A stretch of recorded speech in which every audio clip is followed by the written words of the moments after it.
Good morning and welcome to another edition of Stand Up for Jehovah. The rules around dating were very strict and it made it hard to have a normal childhood when you were a Jehovah's Witness. I always imagined that it would sound like this condensed if someone was coming into the witnesses. You don't covet your neighbour's wife. No, that's correct, that's adultery. Yeah, no, I agree with that, that's good. Yeah. What if we're both single and we're consenting and we're grown up? Fornication. Okay, what if we don't actually do it, but we just kind of enjoy each other's company a little bit? How much are you going to enjoy it? Oh, fairly much so. Porneia. Okay, what if I go home and just enjoy my own company, all on my own, nobody else involved? Masturbation.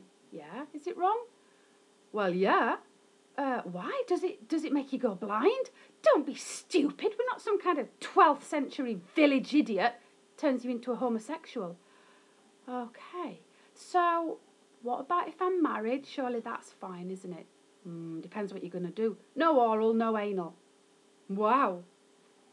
I remember oral sex and anal sex being discussed at great length in the Tuesday group at my house when I was about 13.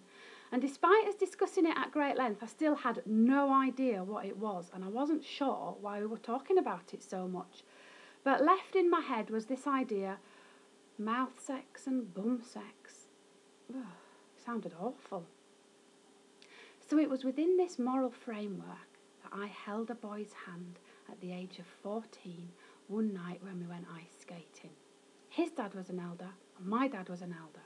And within a Doctor Who nanosecond, his dad was round my house having a very severe meeting with me. So, tell me, Louise, what are your intentions towards my son?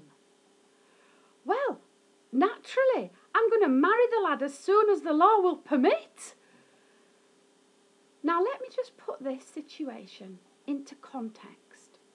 At school, I went to an all-girls school, but fairly rough one.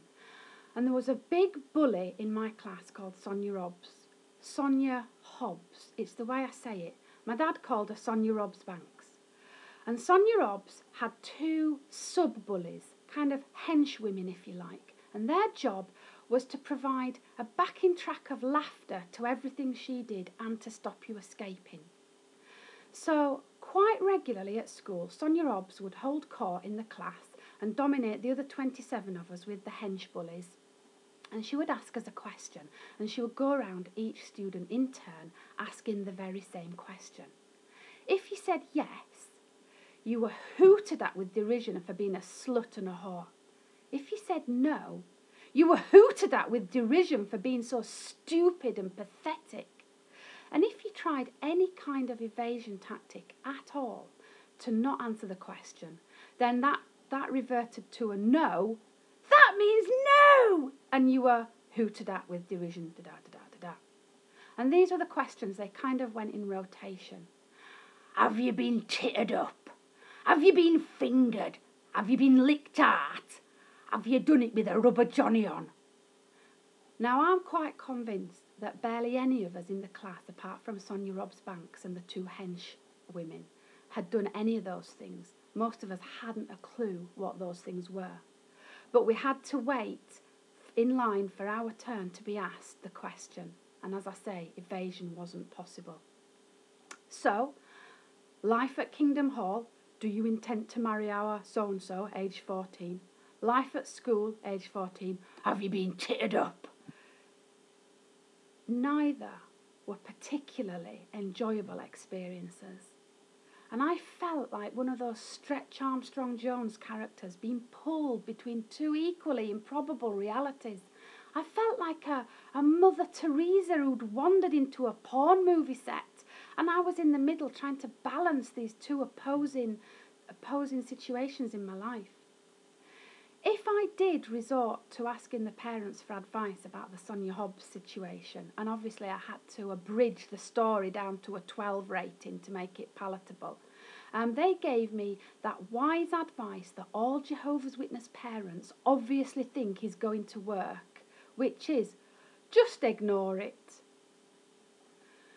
So there I was, Stretch Armstrong-Jones, in between these two improbable realities, and in the middle of this was me, a 14-year-old girl, And all I really, really wanted was to be kissed by someone who really liked me and someone who I really liked.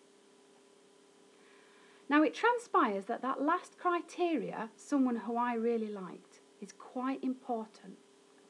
Let me fast forward you to a situation in my life just after I'd got married, about 14 and a half probably.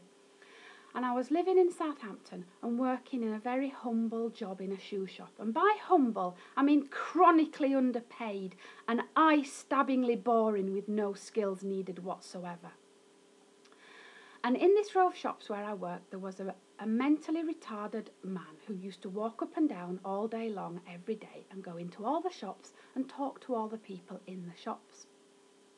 Kevin was about 5'4" and the same wide, and he had the swagger of a very confident man. And one day he walked into my shoe shop and he leaned on the counter, as he often did. "All right," I said. "All right, Kevin." He goes, "You just got married, haven't you?" I said, "Yes, I have, Kevin, yeah." "That's a shame." "Oh, why's that?" "You would have been just right for me."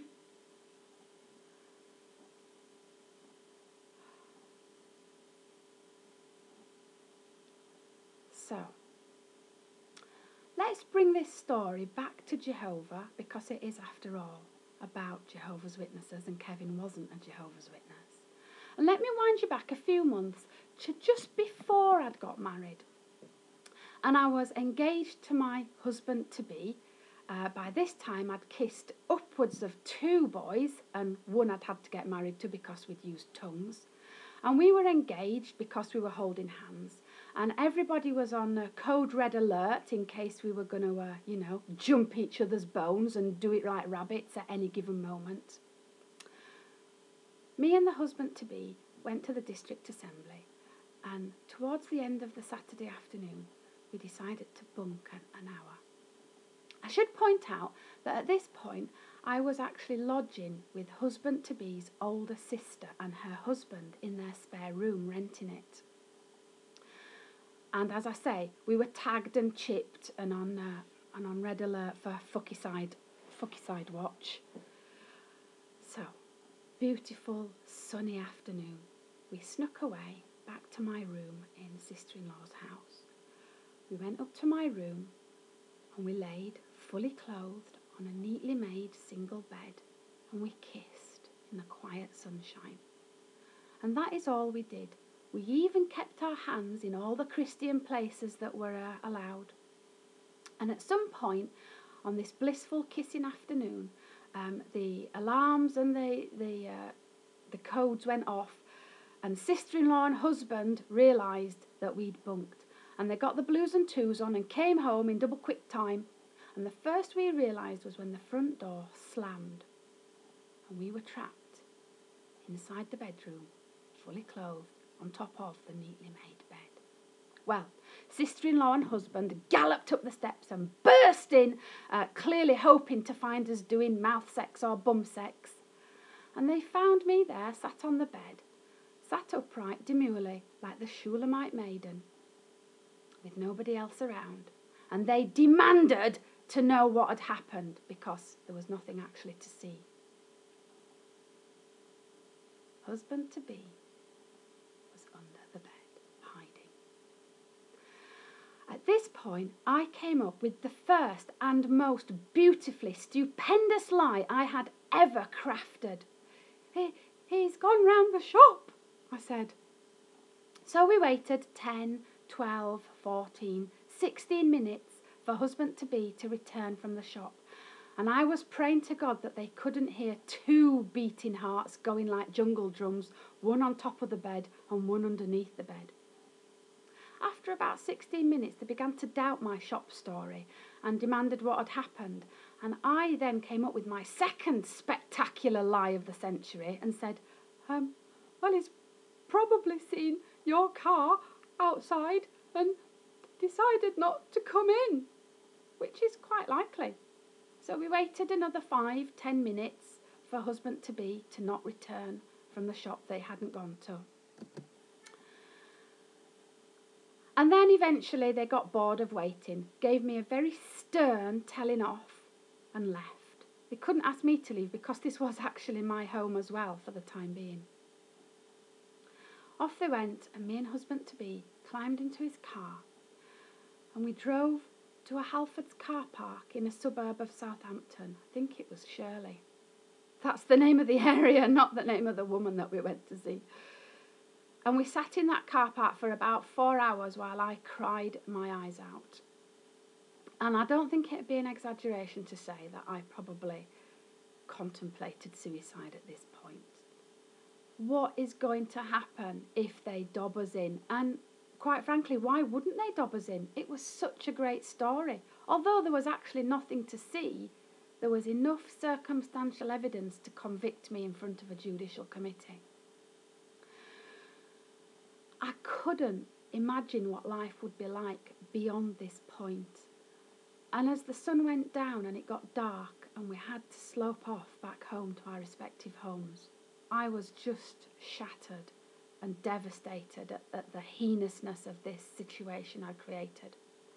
I'm not sure if husband-to-be took it quite as badly as me. I've got a feeling he probably just went home and shrugged it off and had a wank.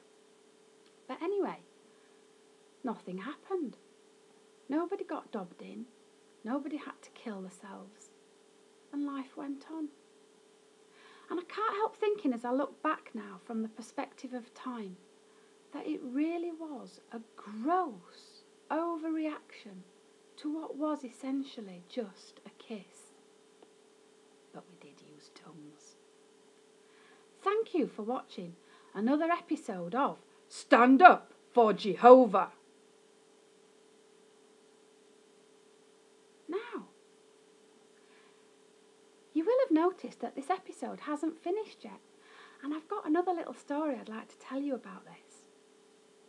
When I plan these, I often write them out in full so that I can get all the bits in that I want to include.